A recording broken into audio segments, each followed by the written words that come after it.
Hey guys, you're watching Getting Naked with a Naked Gal with Afrovibes TV. We have Julian Horton from Beauty in the Black on Netflix today. How are you? Doing good. I'm just excited to be here with you. Oh, no. Yeah, for sure. It's been a fun time. Mm-hmm. Definitely. Thank you for doing this. Anytime. So we have been talking about doing a show here, and it just so happened that this is our first episode for Getting Naked with the Naked Gal. I wanted to just kind of dive in. I've been spending the last 24 hours with you, Yeah. just seeing, you interact with the community of Houston and different students from campuses out here. Mm-hmm. And I have to say, it's been very nice to get to know you. I appreciate that. Off the screen. Just because I feel like there's so much light that you have to bring, not only entertainment. And so I want to dive right in and kind of ask you with the basic first question to get into it. Why acting? Why acting?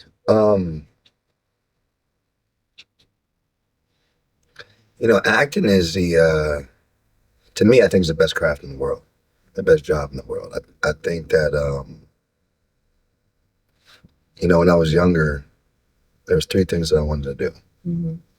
Three things that really sparked my interest. It was, of course, sports, obviously sports. And then you got music because my father was in the music industry.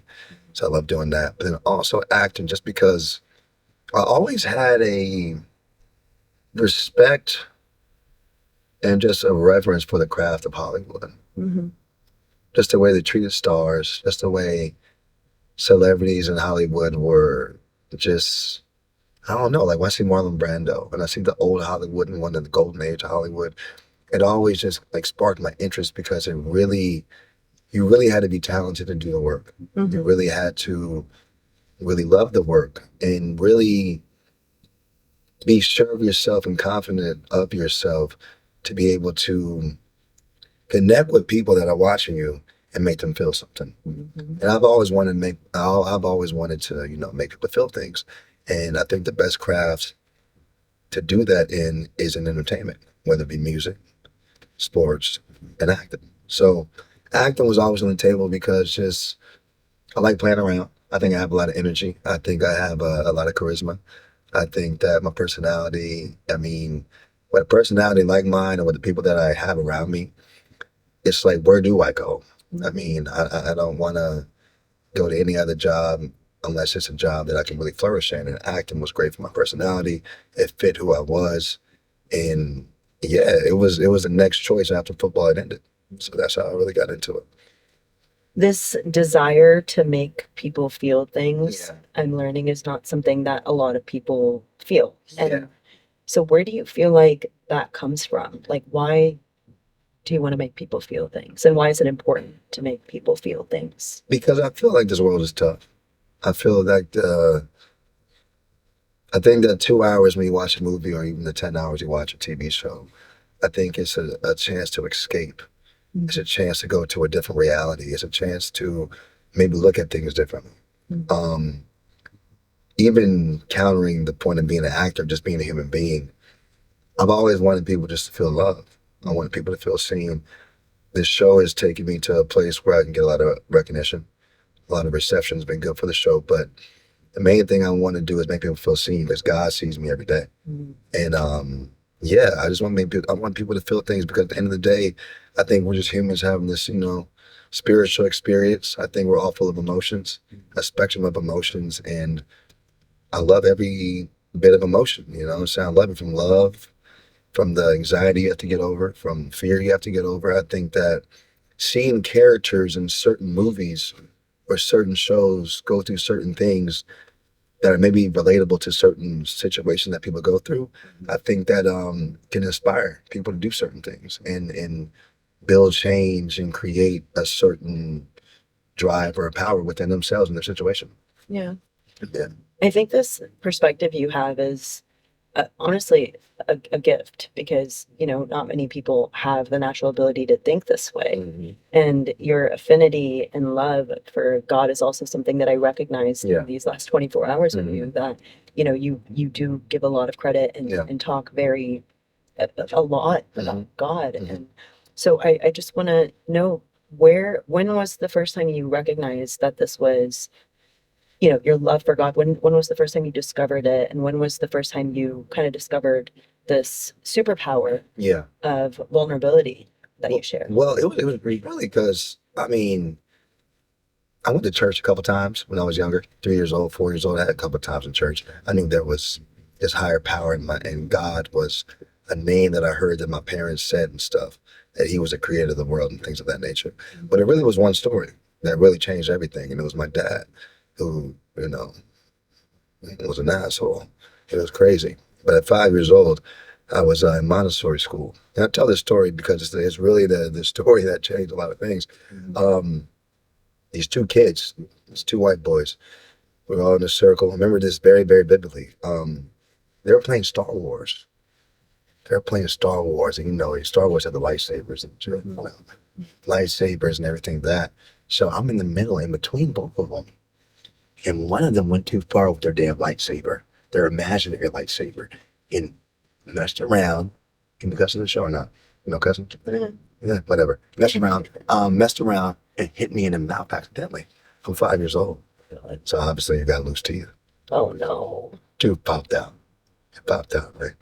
Now this guy, his name's Cody, white boy. This is my friend, actually. Mm-hmm. My dad picked me up. He obviously saw that I had a missing tooth. He said, "What the hell happened to you too?" I said, the boys are getting a little rowdy, just having a little fun. And they're playing Star Wars and accidentally hit me in my mouth. He said, "Tomorrow, I want you to go whoop his ass." And that's when, I think that's when my anxiety started. I didn't know what anxiety was. I was so scared of my dad. So I'm scared and I'm terrified because at the end of the day, I'm not really a fighting guy. I'm a loving guy, you know what I'm saying? So I'm like, dang, I got to go beat up my friend because he accidentally hit my tooth out. He already apologized. So, dang, it's just crazy. So I'm pleading to my mom when I get home. I'm like, "Mom, you trying to make me beat up my friend Cody."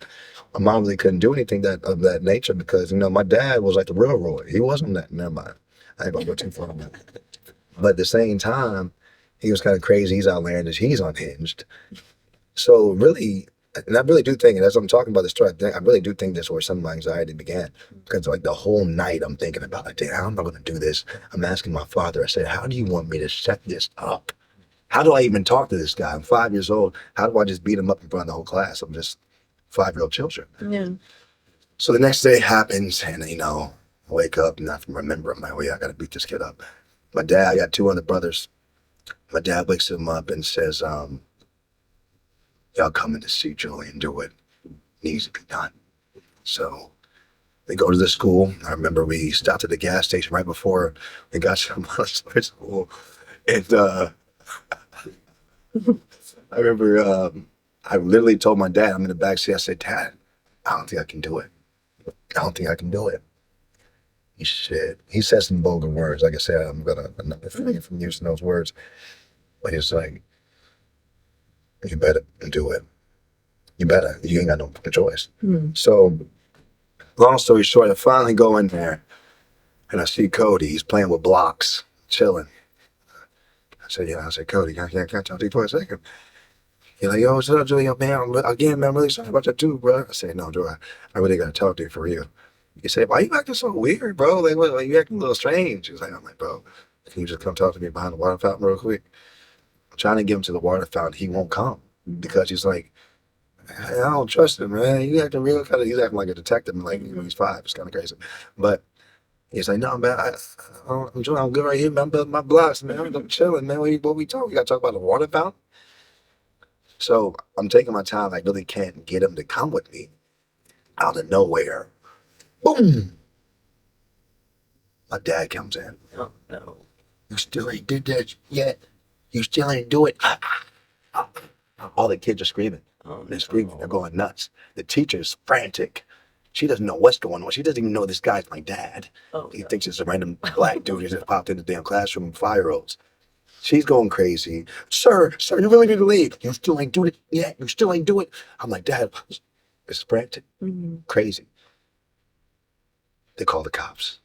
Oh, God. The cops arrive to the scene. Sir, you have to leave this premises right now. Get my dad off the scene. My dad's pissed. My brothers are just flabbergasted. Can't believe what they just saw. I'm crying, emotional. My dad's so mad at me that he stops at a random street. He said, get the out. I'm 5 years old. This is like the freaking origin how this Julian Horton started. And I've told this story a lot because it's really, I remember this story so well. He drops me off and I'm by myself crying, crying and stuff, crying. And then I looked up to the sky and literally, and I promise you, I'm telling the truth about this in my mind. I literally looked up to the sky and I promise you, I felt this presence. I felt this energy. I felt this comfort, almost as if it was a voice telling me like, you don't need that. I got you. I was like, is that God? I was like, is that God? For real. But I thought, I was like, is that God talking to me right now? It was like weird, but it was supernatural, but it felt so comforting and I was so sure it was God. I'm like, that's God. It's God to the rescue. I immediately wiped off my tears. My dad comes back, pulls around, lets me in the car. And he's like, Dad, now we got to figure out to another school we got to get you to now because you kicked out of this school. And I said, what if I went to a Christian school? My mom looked up a Christian school that night and got me into Greater Atlanta Christian School, where I went from 6 years old to 18 years old, and I'm still best friends with them dudes I met the first day of class in first grade. Wow. That's what happened. That's the story, and that's what made me really, from that day forward, it was like, I know I have this supernatural help, this supernatural being, deity, that I can go to about everything and anything, you know, whether it be small, whether it be big. I had a neck problem today because I slept weird. I said, well, please take care of that. It's gone now. I promise you, when I say, hey, everything I've talked about, everything that I dreamt of, everything that I said I was going to do, it's come to fruition. But it's because I knew I had a helper and a supernatural confidant to go to, a higher power that's so great to help me out. And that doesn't mean I'm perfect. I've sinned, I messed up, but I'm always striving to get better for the sake of him. And I just know he's the greatest. I don't understand everything that he does. I don't have all the answers. I know he sees from a perspective that I don't see or can't understand. But I do know that he is love, and I do know that he is with me, and I do know that he is my confidence. And I do know that he allows me to have the power to overcome a lot of things in this life because, as me and you know, life is tough. This life is not easy, and you need a comforter. You need a foundation to rely on, and that's God. Absolutely. Yeah, for sure. Wow. Thank you for sharing. Of course. Do you feel like everybody has that? Do you feel like everybody has the ability to connect with God the way that you did? I don't have those answers. I do believe that God's available for everybody. You just got to go reach out to him. But I don't have all the answers. Sometimes maybe I don't know. Everyone's different in this world. I know I've been blessed with a mentality that's different. I do know that my mentality is why I'm sitting here talking to you. I do know my mentality and my faith is the reason why I've been able to do everything. So I don't know how people's mentalities are. You know, at the end of the day, I do know God's available for everybody because he's always around. And like we said before, sometimes you have to reach out to him and other times he may reach out to you. Exactly. Open and receptive. Yeah, just be ready to be receptive. Okay, so I have some questions for you about the industry, but we're going to do that after this quick 10-minute break.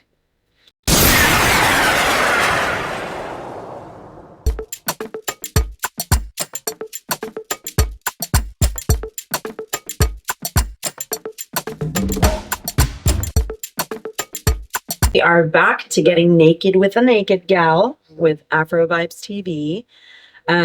We have Julian Horton, if you've been gone. A few questions about the industry. So obviously this industry is a beast Yeah. in itself. And there's a lot of experiences that you experience as an actor starting up and just even when you've made it. What are some things that you've experienced early on? Do you have any outlandish things that you experienced early on that kind of may have tried to deteriorate you from your path in your dreams at one point?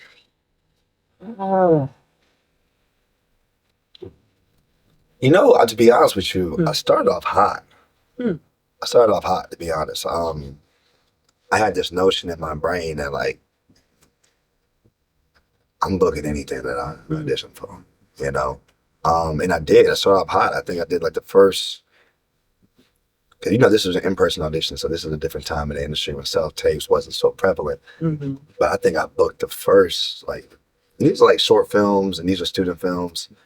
Smaller films of that nature, but I think I booked the first 6 off the rip. Bam, booked it. So it was like, and even if sometimes I didn't want to do something, if I was lazy and didn't do the audition, people would still reach out and still be like, yo, you sure you don't want to be in the movie? You sure you don't want to audition? And I'd be like, all right, fine, I'll audition. Booked it. 2 auditions changed my lives forever, you know. And one movie I did was Closure, where I met the mother of my child. One other movie was House Invictus, where it got me my first manager that got me to other things. So it's just like the industry has been, I wouldn't say I've gone through too many craziness. I mean, and then obviously you learn that, okay, you're not Superman. You start hearing no's. You start hearing more no's than yeses, and then you realize that you get farther and higher into the industry and you climb the mountain. You're going against the top dogs, so you're not going to win every battle. So I wouldn't say, you know, anything deterred me, because at the end of the day, I think, you know, as actors and artists, we know that you're going to hear no in this industry. Absolutely. You're going to hear no. So yeah, I really haven't gone through too many moments that were like too crazy. It's just it's been kind of regular, to be honest. Let's knock on this way. Yeah, for sure. Going that way. For sure. You spoke a little bit about just certain experiences that you had growing up. You mentioned darkness. Yeah. I feel like we live in a world where people have lost the ability to turn that darkness that they experience and turn it into something positive in their life and, you know, grow stronger rather than break. Yeah. What is something that you feel has built this person that you are today, that you've experienced from that past in that darkness, that you've been able to turn into light? You know, to be honest. And I know it's like a big chunk of things, but See, this is the thing, though, and I got to be honest about this. Like, I don't think there's see, and this is why I tell people, and this is why I came up with that quote: the greatest thing you can receive in this life is God. And once you understand that, everything else is a bonus, and that can be good or bad. So what I mean by that is, like, there's a lot of darkness that happen, and you feel anxiety in the moment, you get stressed out in the moment. But I don't think that I've ever gotten to the place where it's so bad that I didn't know what I was going to do or who I was going to turn to. I knew that side of God.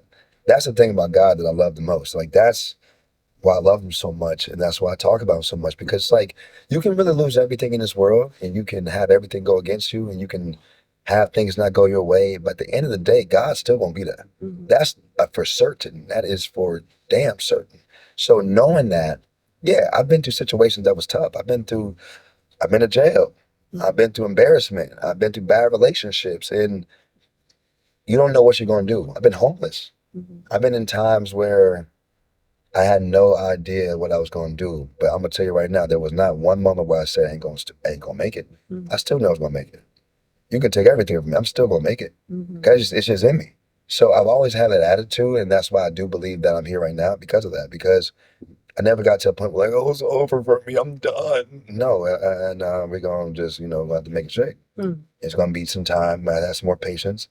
We might have to take a different route. But at the same time, Yeah, I think yeah, I've been through darkness and you learn about anxiety. Mm-hmm. You learn about intrusive thoughts. You learn about fear and doubt and worry. You learn about those things, but at the same time, I prayed about those things as well. Mm-hmm. So it's like I had to have a counter move, and that was going to God about everything.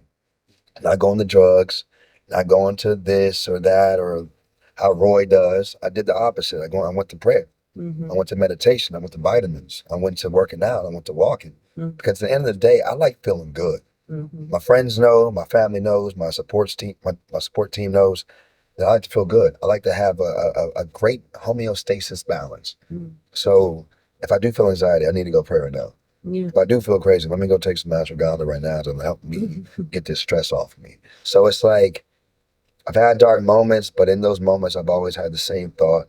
I always have a fighting chance because God's with me. Mm-hmm. And that's really it. I love that. Yeah. What do you want your legacy to be? Legacy. Legacy. I'm doing Michael Jackson. I mean, not Michael Jackson, Mike Tyson answer. Ain't no legacy when you do that bullshit. But my legacy, I just ain't mad about legacy for real. I mean, it does, but it doesn't. I want my legacy to be great for my children Mm-hmm. and my future children that I have, but my child. I want my legacy to be great for my family. But really, I just want people to know that, man, God's the X factor. Mm-hmm. That's it. Mm-hmm. If you learn anything from my life, I just want people to know that, man, Julian lived it. He maximized it to the fullest capability of what he could do. Mm-hmm. But mainly, I want everyone to know that God is the X factor. Mm-hmm. That's my legacy. And yeah, and of course, I want to be one of the greatest actors ever and all that. But that's all tangible things. That's materialistic things. That's here today, gone tomorrow. I want to leave a lasting impression that lasts a lifetime. Mm-hmm. For eternity. I want it to be timeless. So I really just want it to be, when they see Julian Horton's name, they're going to say, yeah, God was with that man. Mm. That's really it. What do you tell someone that may be struggling to have belief and faith in God right now because of all the storms that they're going through or have gone through? That's a good question. Great question. You know, I try to hit people with a different approach sometimes about that. Mm. Because there is a lot of atheists in the world. There's a lot Yeah. of people that don't believe. A lot of doubters, Mhm. a lot of agnostic people in the world today. And I think it's even growing more now because of the information that we have, at our fingertips, and how much information is accessible nowadays. Mm-hmm. But I just tell people, man, like, I give people the scientific breakdown. Like, the sun, it ain't too far. If the earth was a little bit more this way, the earth would freeze, and this, that, and the third, and childbirth, and DNA, and the way the world is, and oxygen, carbon dioxide is so perfect that it's definitely points to a creator. Because I always tell people this, and I'll be honest with you. I say the three versions of how this earth was made up or this universe is made up, they all sound crazy. They all crazy. Big Bang happened. So you tell me just a thing just exploded? Evolution happened. Da, da, da, da, da. God was always here. All that shit sounds crazy. All of it sounds crazy. But if I'm going to go and pick an answer and how the way the world works and how the world is and how perfectly set up it is, humans are created. I'm too dope to just be by chance. I'm too dope. You're too dope to be by chance. The world too dope that it's just by chance. Mm-hmm. So God, I don't know how he did it. That ain't my job to ask how he did it. I don't know how he's always been here, but I know he's here. Mm-hmm. I know Yeshua is real. And I do know that that's what I would tell people, man. I try to do the scientific way, but then I also tell them about, like, hey, just give it a try. Mm-hmm. And at the end of the day, everyone takes time with that. That's their job. My job is to plant seeds, live my life, and continue to convey great action so people see God in me. Mm. That's why I love this role, and I love the reception of getting to the show, because now people can see the God in me. Because I'm not on the Hollywood type stuff. I'm not on the superior type stuff. I'm a regular person just like you, and I really want people to see that because that's really who I am. Mm-hmm. So yeah, that's what I would tell. You've discovered your superpower. Yeah. What would you tell somebody who's struggling to discover theirs?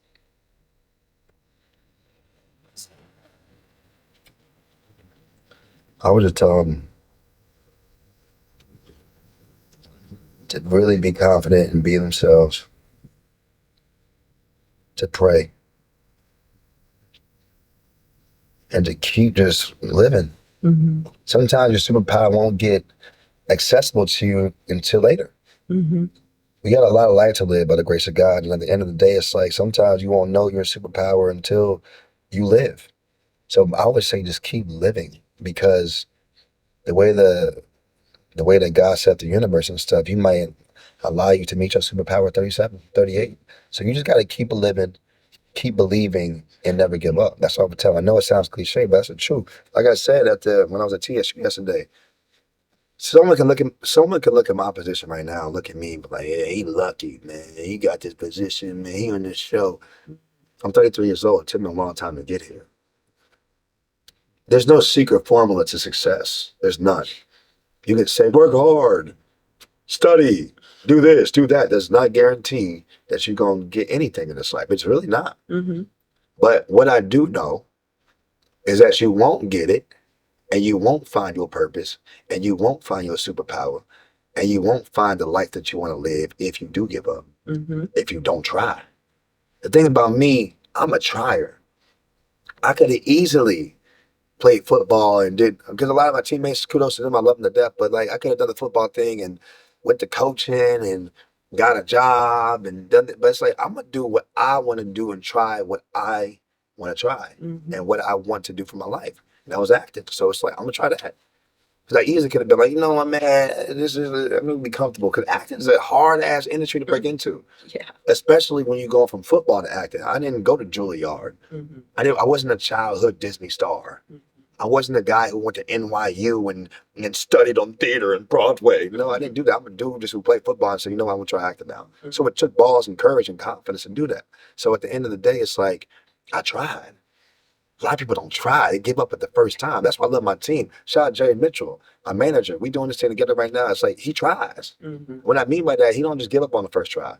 A lot of these people out here who do PR work, who do manager work, they give up on the second try, the third try. My mom taught me that. She would tell me about customer service people. Because some people try customer service and they ain't trying to help me, Mom. My mom would say, try again. And if they don't want to help you, try again. And if they don't want to help you, try again, because you're going to find somebody. So I would tell people to try. My dog, Jay Mitchell, he'd be trying. I tell him, yo, give me these people. Give me this publication. Give me this person. I had to fire some people because they didn't do that. He going to do it. He going to I'm going to try until I get the answer. That's what we're going to do. That's my people do. That's what I do. We're going to try until we get something. So at the end of the day, that's how he is. We leaving him with something like Denzel said. I didn't want to do it because Denzel's great. But we leaving him with something, man. We doing something. Yes or no, we leaving him with something. So that's how we rocking, and that's how I rock. Like, we try because God gave us too much. So that's what I would tell people, because at the end of the day, it's like people just give up too easily and just like they give into what the world thinks and give into the projection and fear of other people. These people are fearful, man. Absolutely. You got to defeat that. So at the end of the day, that's how I live my life. I got here because of the mental and the spirit. Yeah, I'm talented. I'm gifted. I know that. Yeah, God's good for that. But it also takes the mental part of it as well. And I know that the team I have around me, the support I have around me, I always just tell people to keep trying. Absolutely. For sure. You're amazing. I appreciate you. Thank you for being here. And thank you for being with us. Everybody, if you haven't seen Beauty in Black on Netflix, please check it out. It is awesome. And season 2 is also coming up soon. So stay tuned. Thanks for having me. Thank you.